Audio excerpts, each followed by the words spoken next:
Hello and welcome to Signal Shift. I'm Raki and I have Lana with me today. And we are continuing to talk about social and relationship capital. We spoke about community living. And now we really want to talk about family, because family is your first social group. And what we wanted to talk about today was sort of new family dynamics, new structures, new types. Um, just a personal story, and I have shared it with Lana before as well, but when I was in high school, like the big speech, I think it was like my final year, and you have to do this big speech about a topic, and it's really important, and, you say it verbally, but it's got to be written really well, and you go to other schools if you, get to do it well, so it was this big deal in my life. But anyway, so this is high school in the late 90s, and my speech that year was the idea of this changing family, the notion of family and changing family structures. Back then, it really alluded to same-sex marriages, the beginning of mixed race families that we were seeing and blended families, and kind of seeing this and saying, wow, families are changing. I remember in the 90s, there was a show called Step by Step. I don't know if you recall this at all, Lana, when we were growing up. I think you got to say more. I have forgotten all the actors' names. I think it was Suzanne Summers was the lady. I think I might be wrong. Gosh, really giving away our age here. But yeah, this is the 90s. It was a show called Step by Step. But it was the era when there were only a couple of sitcoms and everybody watched them all. And it was about two-step families coming together and those dynamics. Because I was like 3 kids from this family, 3 kids from this family.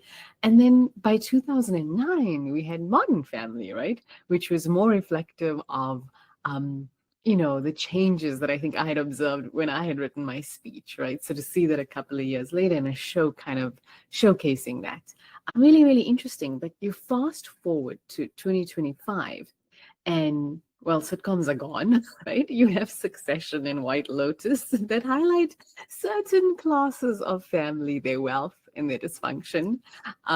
It's really different, right? But a family show we can all relate to that is mainstream. I mean, I'm not certain I can think of one, right? I don't think there's something like that.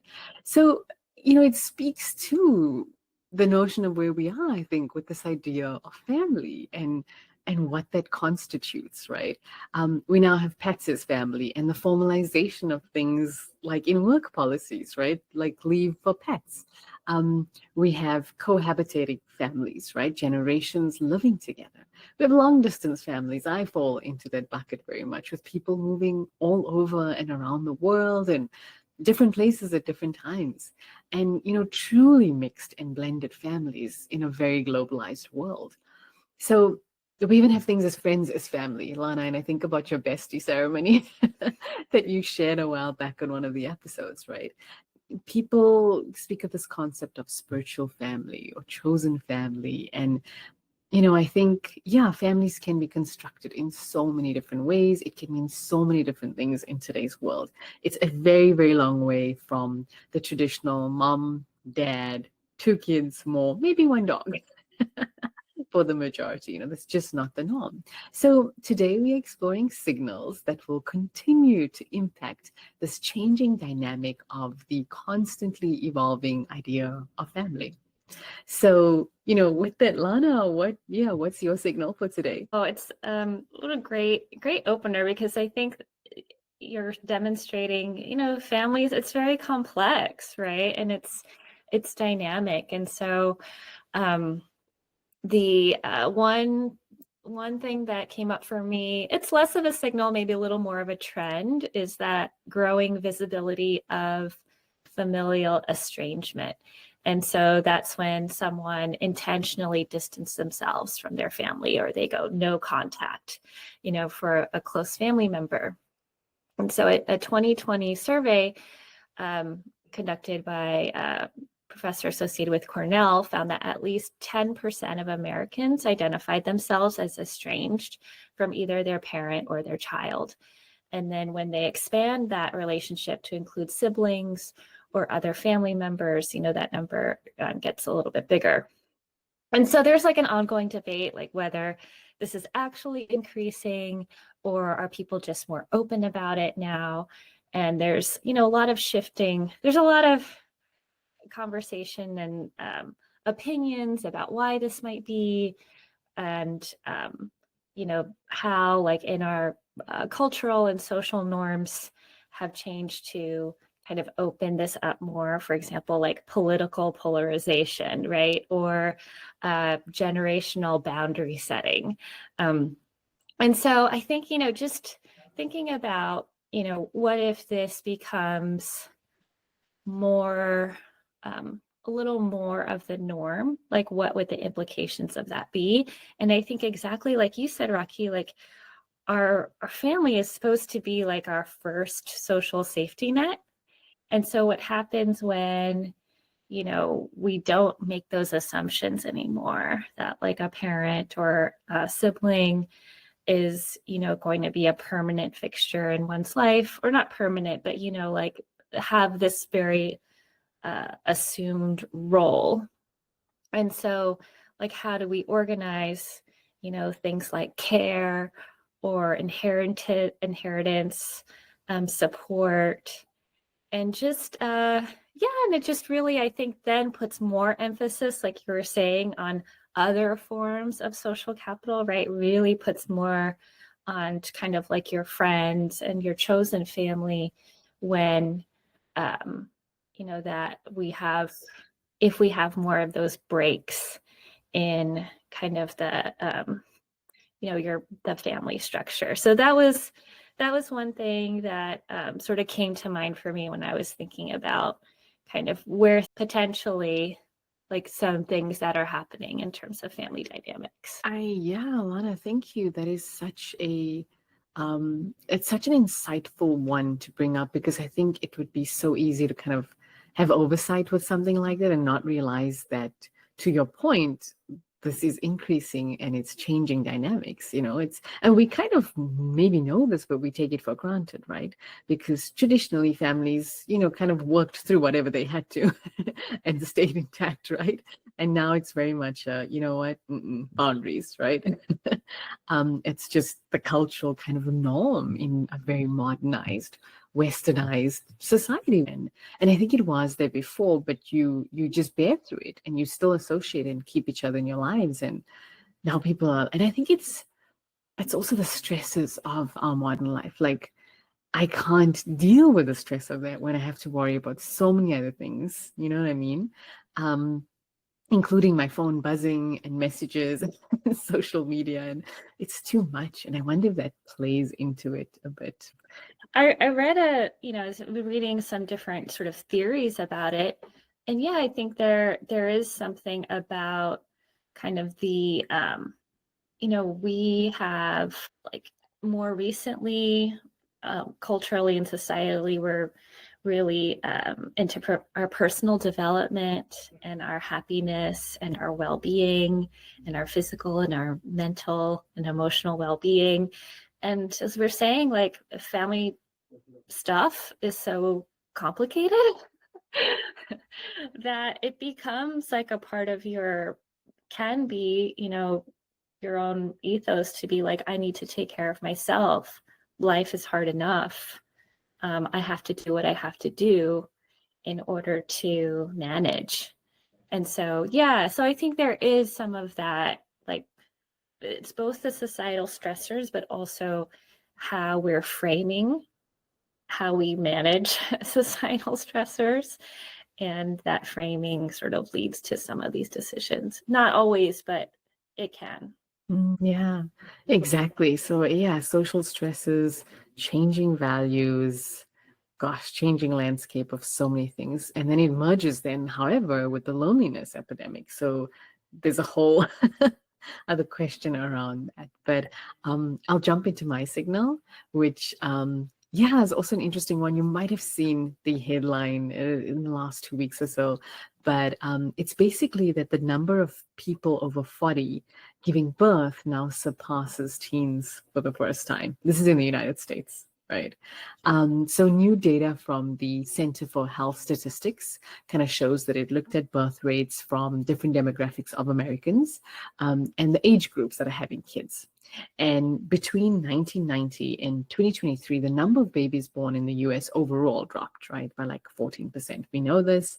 That number is continuing to decline slowly. In 2021 and 2022, the average rate was 1.66. By 2023, the average was 1.62. So, we're seeing that drop, right? But between 1990, this is so interesting based on kind of what I spoke about in my intro and, the time periods of these things. But between 1990 to 2023, fertility rates for birthing parents aged 35 to 39 shot up 71%. That is way higher than I Incredible. imagined. Yeah, I mean, I knew it was going to be higher, but I was thinking like 20 maybe, and that I would have considered that high. So 71% is a very high number. And, I think before there was this idea that it was unsafe to have babies in your 40s, and it could still be, it may be riskier in certain senses, but the fertility rate among birthing parents aged 40 to 44 and 45 and older went up 127%. So this is really, it's interesting. I mean, we've seen the trends, right? There are so many celebrities who have had kids over 40. And I'm saying celebrities because, I mean, I don't know what every household is doing, but I know that I've certainly observed that. So many celebrities, right? Eva Longoria, Hilary Swank, I think Naomi Campbell, I think she did pretty, kids pretty late.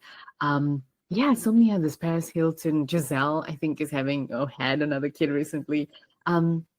So I think, suddenly when you see things in like pop culture, like, is that reflective of other families and society? And I guess to me, this data is like, yes, it is, and we see it with our friends, right? Who are kind of making these choices. I have friends in their 40s who are having kids, and I was just thinking about, things we've spoken about, us being an aging population, period, but an aging population who's going to be living longer, right? We spoke about this in the Stanford, the life maps, and different things at different phases. I think the fact is that we are going to see more of this, and we're going to see more families where you have parents who've had kids in their 40s. And I think we're showing that aging even looks really different at 40 than it did many years ago, at 60 than it did years ago. And people seem to be having kids in their 40s. And I've heard and I've seen a lot of like personal videos from people of the benefits of why it's a good thing at that age. You're really settled into who you are, you're more financially stable and secure and all those good things. Totally. I know plenty. I know so many people who are having kids, after 40, though they still do experience, I think we have very outdated medical terminology. So I think women who are pregnant after 40 are still referred to as like geriatric pregnancies. So like clearly that needs to change, because to your point, it's even if there are risks, there is evidence that we have increasing reproductive technology and medical technology that is mitigating some of those risks. And so I don't think we need to refer to them as like geriatric pregnancies. But I think that is an interesting thing to think about as we think about some of these changing norms and what that would look like as we have older parents becoming the norm. So did you have another signal for today, Lana? Yeah, I had one. It's kind of spoke to a little bit of what you're talking about in the beginning, and it was a counter to the one that I was mentioned about familial estrangement, but we are also having increase of people who have more than two parents, right? And so in different situations. And now we have more, there are 6 states where it is legal to have more than two parents. And that's really important, right? Because we have a lot of different financial and legal and medical privileges that are associated with being a family. And so to recognize the families that have more than two parents. And a thing that I thought was also interesting. So being married to more than one person is still illegal, like in all 50 states. So, for example, for a polyamorous family where there's more than two partners and they have a child, they can't be recognized as, being a married, you can't be married to more than one person. So what does that mean? Like there's a tricky gray area, right? Like you're legally not married, but you have a child together. There's also a gray area. It's illegal in the US, but it's legal in the UK. They have 3-person IVF. So now you can have a fertilized embryo with DNA from 3 people.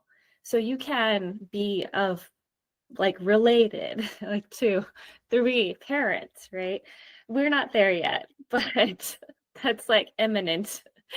And so this idea of having more than 2 parents and what that could look like, especially creating that legal, right, and financial structure so that for those families. And one thing that I saw that I thought was really interesting, and in this case it was for a poly family, but it could work for a friend-based family also, was a family created an LLC, right? So they all legally joined their assets. So the LLC owned the home, it owned the car, then they can have their bank accounts in the LLC. They had a contract by which how they were going to take care of the child, child rearing spelled out, in their operating agreement. And their health insurance came through the LLC, right? And then they pay taxes through the LLC. So I thought that was so interesting because it's imperfect, right? It's not going to work at the hospital. Like you can't be like, I have to go in there, I'm their business partner, right? But for a lot of these other financial and legal benefits, I thought it was like a pretty clever workaround. But the trick is that you have to also make money through the LLC. Like it's got to be some form of a business, right? So it is not for everyone because you need to have some income flow through the LLC as well. But I just think this opens up other implications about what happens when you're really formalizing your family via a contract and this legal structure where your family is a unit. You are family LLC. And so I just thought that was pros and cons maybe, but at least good to have the option and some way to really gain rights for different family structures. Yeah, wow, Lana, so smart. I mean, the LLC just it raises so much, right? IVF for 3, I'd never ever thought of that. And I can, of course, see use cases now. It would, make sense where 3 people be like, yeah, that's something the 3 of us created. Wow, so interesting. Yeah, I think one of the reasons why the use cases of the 3-person IVF is if there's some mitochondrial, there's a disease thing, if there's the 2 and then with the 3rd they're able to I don't know, mitigating some of those risks of a genetic related disease. Yeah, and it speaks to the signals that you've spoken about before, like the bestie ceremony, the lady adopting her friend, or even think of a family. Maybe I'm living with my mom, and I have a friend who I'm like, yeah, come live with us, and then it's my mom, me, and his friend. The complexity of that, but you're a new family unit, right? So it's those sorts of interesting dynamics, and if exactly to what we're speaking, these structures can be so varied. We have to simplify the legality around it rather than that being the constraint to how we should cohabitate and live. So yeah, we could talk about this for a really long time. So I'll share my signal and take us in yeah, a different direction. And I mean, I think Lana probably would have guessed this is the obvious one I would bring up today, but it's about social robots. Okay. Lana, you know how much I love Sunny, the show, and Oh, all my that's own true. panic. So it was just yeah, this whole idea of these social robots being the next family member, and I think if you told people the extent to which pets would be, part of the family structure and considered, family many years ago, they would not have maybe believed it, right? Do you think we'd be thinking about robots like that in a couple of years? And social robots specifically designed to foster that connection and that relationship. And the truth is that I mean, sure, I want a robot that's going to do some of my chores and work for me. But above that, when I think about why I loved Sunny, I was like, oh gosh, it is the emotional connection. And I was like, I want a Sunny robot, but I want it in like this big fluffy outside so I can give it a hug. And this was 2014, 2016. MIT robotics professor, the kind of Cynthia Breezel, developed something called Jibo. And at that point, it was touted as like the world's first social family robot. It was like the early Sunny. And it looked just like that, except it was much smaller. It didn't have feet. It would sit on like your desk, and it had like one digital iris. And I think that's what was a little creepy about it. But it was like the beginning base of that sort of idea or concept. And when they had actually put this up on Indigo at that stage, this is like 2014, 2016, they wanted to raise 100,000. They actually raised close to 3 million. They had big backers. They were going to start shipping these out, in a couple of years. And I don't know what happened, but yeah, they failed, right? They tanked. Stuff hadn't obviously not been worked out. So that was a bit of a sad failure, but I was looking for the closest thing I could to to that now. And I found the Misa robot. Okay, so the Misa robot looks very similar. It's like a little Sunny. This one's got feet. It moves just like your robot vacuums do. It can, go over obstacles and that, but it's really short. It's maybe ruler length. And just about this wide, so very, pretty small, could sit on your desk, but can also roam around your house. And again, it can't do of course these extent of like cleaning or chores, anything like that, but it's really more for entertainment and edutainment. You can watch things and it can help you manage your emails, do task driven things, think of just generative AI on there, but also just entertainment and your smartphone and ChatGPT and those sorts of things rolled into this robot. But the robot is really built to understand speech, understand emotion. It's the emotional processing, and it's the conversational ability. So it's really good, for tutors, for kids, and those sorts of things. So yeah, it's really good in that sense. So really, really interesting. It's built literally to communicate with people, and it uses advanced natural language understanding, something they call NLU, and along with speech, right? And the whole point is that it's meant to forge relationships with family members. Now, can you imagine a kid being so like getting so attached, right, to the Misa robot? Yeah, I think that somewhere along our storyline, robots are going to be part of the family.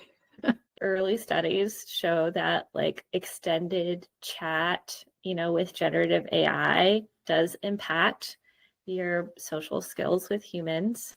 And so, it's a balance, right? In everything. But I can also see situations where maybe you just legitimately don't have a lot of in-person relationships, and it would be beneficial. So it's like a mixed bag. It could also be a little Black Mirror-y, like, so watch out. But I think it's definitely plausible, especially as you think about from the like tutoring angle. And I think that is where probably adoption is going to go up the most, as the introduction to the family will be through the kids. I think you raised, of course, with everything involving robots, there's going to be this other dark side of how do we balance this, and that's a big question, and I'm certainly would be petrified to have a humanoid robot in the house next to mine forget mine, right? Because I think they just invoke fear, right? And it's maybe the movies we've seen growing up.